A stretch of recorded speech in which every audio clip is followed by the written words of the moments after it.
Voyons le Financial Times parler de tensions saoudiennes-américaines en pleine guerre. Le journal britannique dit qu'il y a une frustration saoudienne croissante et une montée de la déception du Royaume d'Arabie Saoudite face aux États-Unis à cause de l'approche volatile de Donald Trump dans la gestion du conflit avec l'Iran. Aujourd'hui, vendredi 3 avril 2026. Cette approche inclut des menaces de frappe contre les infrastructures civiles iraniennes. L'idée de faire payer aux États du Golfe les coûts de la guerre. Des déclarations jugées insultantes pour le Royaume d'Arabie Saoudite.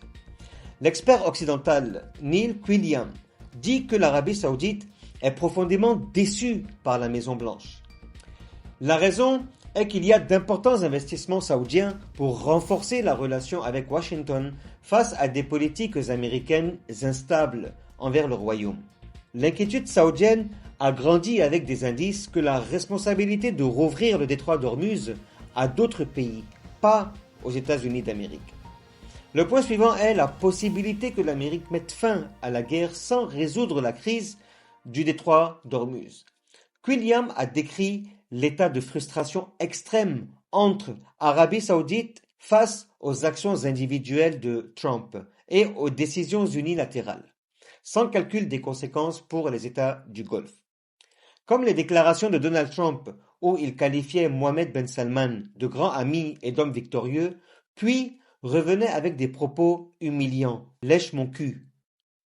Désolé pour le terme. Le groupe en Arabie Saoudite a considéré cela comme un exemple criant du comportement imprévisible du président américain, selon le Financial Times.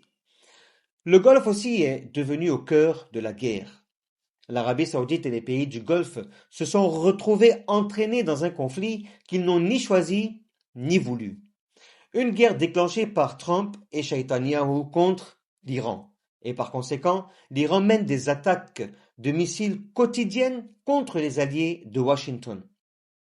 Il y a une analyse académique de la situation présentée par le rapport du Financial Times. Bernard Haykel dit que la tension entre Riyad et Washington s'intensifie de manière évidente. La position saoudienne soutenait auparavant la participation américaine dans la guerre pour garantir des résultats plus sûrs. Mais maintenant, il y a une réévaluation à cause des capacités de l'Iran et des risques d'escalade et de la grave fragilité sécuritaire. Bien sûr, la ligne rouge si les installations d'eau et d'énergie sont détruites. Cela signifie vraiment un retour à l'âge de pierre, car les points faibles du Golfe sont les usines de dessalement et les infrastructures énergétiques.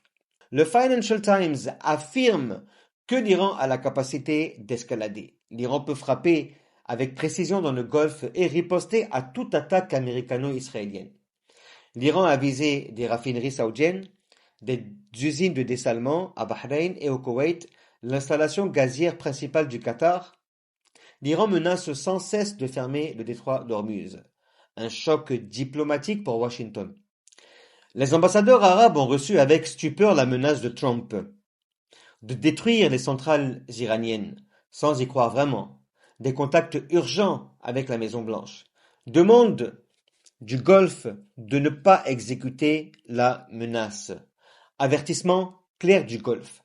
Un haut responsable du Golfe a dit au Financial Times « Nous ne supporterons pas une pluie de missiles iraniens si la guerre s'intensifie. » Après la crise du financement, c'est le Golfe qui paiera cette guerre, car Trump voit ces pays comme des vaches à lait pour couvrir les coûts.